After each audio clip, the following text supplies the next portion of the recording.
ఈ రోజు నేను చెప్తున్నాను, కాకలపల్లి గ్రామంలో మళ్ళీ 300 నుంచి 400 మంది ఇళ్ల స్థలాలు ఎవరైతే అర్హులు ఉన్నారో వాళ్ళందరూ కూడా ఎన్టీఆర్ నగర్ కాళ్ళ బూడిపిచ్చి ఇచ్చే బాధ్యత మేము తీసుకుంటాం. అలాగే వీళ్ళ విషయంలో ఈ 3 సంవత్సరాల్లో మీకు దాదాపు 200 నుంచి 250 ఇల్లు ఇచ్చే బాధ్యత మేము తీసుకుంటా అని చెప్పి మీ అందరికీ తెలియజేస్తున్నాను. ఏదైతే టిఆర్ఎస్ గవర్నమెంట్ లో మనకి గృహలక్ష్మి ద్వారా ఆగిపోయే ఇల్లు నెక్స్ట్ మంత్ శ్రీనివాస్ రెడ్డి గారితో తుమ్మల గారితో మాట్లాడి వాళ్ళకు కూడా ఆ ఇల్లు శాంక్షన్ అయ్యే విధంగా మీకు కృషి చేస్తామని ముఖ్యంగా మీకు చెప్తున్నాను. ఒక్కటే, ఈ 10 సంవత్సరాలలో మనకి ఒక రేషన్ కార్డు వచ్చిందా? ఒక ఇల్లు వచ్చిందా? ఒక పెన్షన్ వచ్చిందా ఎక్స్ట్రా? ఈ రోజు మనం మీ గుండెల మీద వేసుకొని కాంగ్రెస్ పార్టీకి ఎందుకు అయ్యాలో నేను చెప్తాను. ఈ రోజు 200 యూనిట్ల కరెంట్ మీకు ఫ్రీగా వస్తుందా లేదా? సన్న బియ్యం మీకు వస్తున్నాయా లేదా? గ్యాస్ బండ్ వస్తుందా లేదా? అలాగే ఈ రోజు రేషన్ కార్డులు కానీ ఏది కావాలన్నా సార్ కాంగ్రెస్ గవర్నమెంట్ నుంచి మేము చేయడానికి సిద్ధంగా ఉన్నా.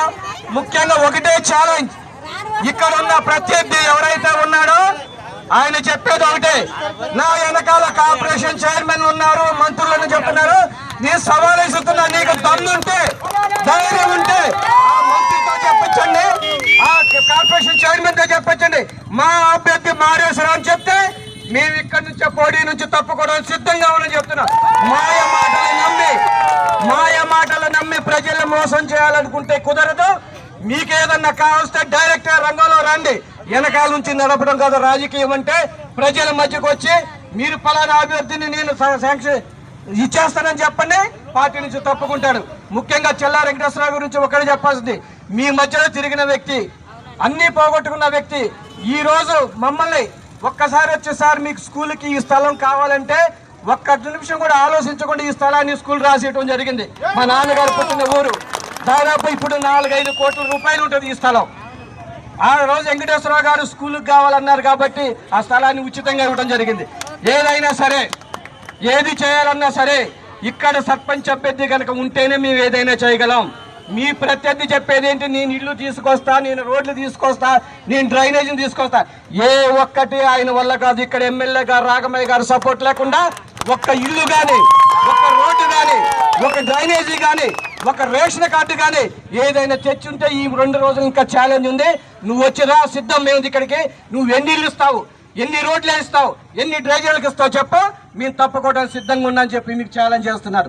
మీ దగ్గర డబ్బు ఉండొచ్చు, అహం ఉండొచ్చు, మందుతో జనాలను పంపిపెట్టవచ్చు. చెల్లా వెంకటేశ్వరరావు గారి దగ్గర ఉంది సేవాభావం ఉన్నది, ప్రజలకు సేవాభావం ఉన్నది, ప్రజలకు ఏం కావాలో చేయడానికి సిద్ధంగా ఉన్నాడు. మీకు 24 గంటలు కూడా అందుబాటులో ఉండే వ్యక్తి చెల్లా వెంకటేశ్వరరావు గారు. ఆయన గుర్తు ఉంగరం గుర్తు మీద వేసి మీరందరూ అత్యధిక మీద గెలిపించండి. మళ్ళీ చెప్తున్నారు, ఎన్టీఆర్ కాలువని బూడిపిచ్చి ఆల్రెడీ 1.5 కోట్ల ఎస్టిమేషన్ వేసేది కూర్చోడానికి అన్ని కూడా సిద్ధం చేశాం. ఆ రోజు చెల్లా వెంకటేశ్వరరావు గారు సర్పంచ్ అయినప్పుడు ఆ బోర్డు మీద ఎలా అయితే ఇల్లు స్థలాలు వచ్చారో ఈ రోజు కూడా దాదాపు 300 నుంచి 400 స్థలాలు ఇవ్వడానికి సిద్ధం చేస్తున్నామని తెలియజేస్తున్నాను. మాట తప్పు, మడిప తప్పు, ఏది చేయాలన్నా సరే ఎమ్మెల్యే రాఘమయ్య గారు తప్ప ఇంకా ఎవరి వల్ల కాదని తెలుస్తాను. ఎలాంటి మాయ మాటలు నమ్మమాకండి. రాబోయే కాలంలో మళ్ళీ చెప్తున్నాను, 250 ఇళ్ళు మీ కాలనీకి ఈ 2 సంవత్సరాలలో డెఫినెట్గా ఇస్తానని చెప్పి మీ అందరికీ తెలియజేస్తూ ఒక మంచి వ్యక్తిని ఎన్నుకోండి, మీకు అందుబాటులో ఉండే వ్యక్తిని ఎన్నుకోండి. మా మీద నమ్మకంతో మీరు గెలిపించండి. కాకలపల్లికి ఏది కావాలన్నా చేయటానికి మీకు సిద్ధం. ఆల్రెడీ కాకలపల్లి మనం చూస్తాం, చుట్టూతా తారు రోడ్లే. మీకు ఎక్కడెక్కడ రేటు కావాలన్నా వేయటానికి సిద్ధంగా ఉన్నాం. ఓట్లు వేయటానికి మీరు సిద్ధంగా ఉన్నారా? ఓట్లు వేయటానికి మీరు సిద్ధంగా ఉన్నారా?